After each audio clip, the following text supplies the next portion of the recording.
We are back at West Slope Modern. It looks like how it did when we got here. The insides, I'm sure, are much better. Yeah, that's funny. That's exactly. Nothing's changed. Is your bedroom too small? Today we're going to talk about 3 ways you can make your small space feel big. Today we're at West Slope Modern and we're going to share this space and talk about what we did to help you at home. I just thought of a good idea. But why don't we put a fold-out ironing board on one of the things? Is that dumb? Specifically, we're talking about the primary bedroom today. This footprint at West Slope Modern, we were handed this square footage when, so we had to figure out a way to accomplish fitting a king bed, bedside tables that could serve us, and meet the other needs of the client. Let's talk about those. The 3 things we're going to talk about today to make your space feel bigger. 1 is spatial flow and the furniture that you're selecting for your space.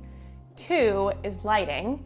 And 3 are mirrors. If your furniture does not fit in your space, it's not functionable. In other words, if your bed is too big and you can't properly open doors or drawers, furniture is not correct. So the first thing you should do is measure your spaces, compare it to the furniture you're shopping for, and make sure that it functions and fits. And don't forget, you have to walk around in your room once the furniture is in there. One thing we were challenged in this space was to make sure that they had a bed, a bedside table, and closet doors that we could still access and open and have fully open, still with achieving what we needed, which is a bedside table and bed.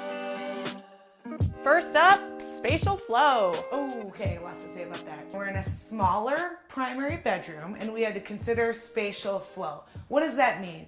That means considering how much space I have to move around, incorporating the size of bed is first and foremost. Do you want a king or a queen?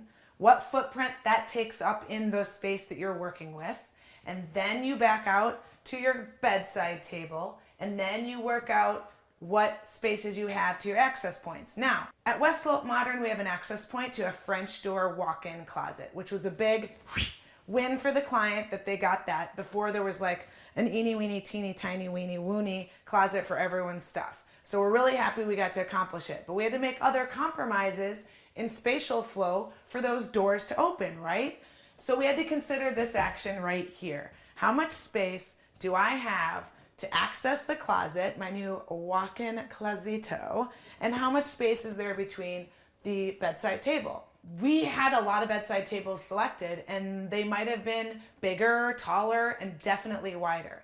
We had to shrink the bedside table in order to honor spatial flow, which is king. The minute we shrink a bedside table, what happens? We have less space for storage, and that affects what, Wendy? Say lighting.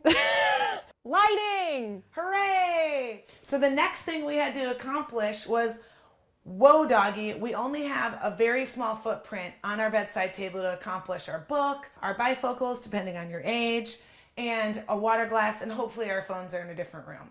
But one thing we knew right away when we shrink our bedside table is we do not have room for a lamp. So the minute we shrink our bedside table, what happens? We lose space for real estate for a light.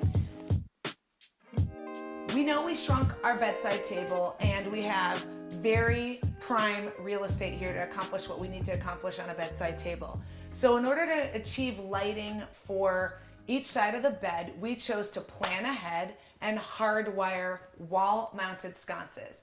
Now, choosing sconces is like choosing shoes. There's a million different ways to go about it. One thing I liked in these wall-mounted sconces is the light actually does go down and assist in reading rather than shining out. And at night, it's just a nice soft light.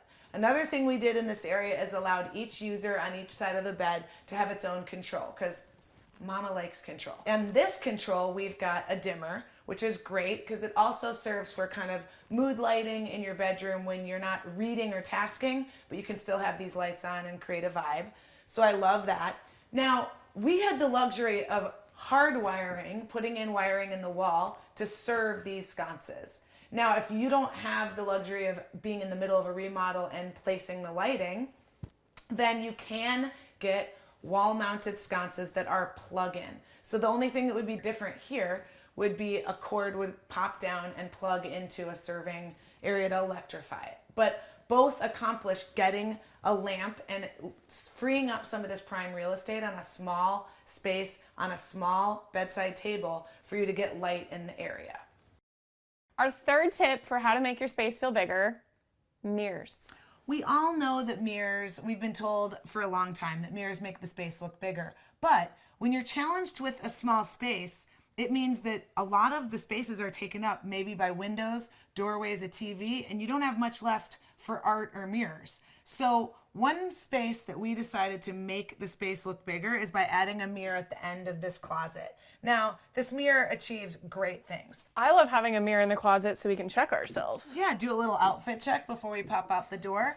The second thing the mirror achieves is, of course, when you open those French doors and look in, there's a mirror at the end, makes the space look bigger. And the third and final thing is that it reflects incandescent light and natural light coming from the window. So sometimes we walk into the closet and we don't even have to turn on the lights. So this window was in place when we received the project, and this is our closet.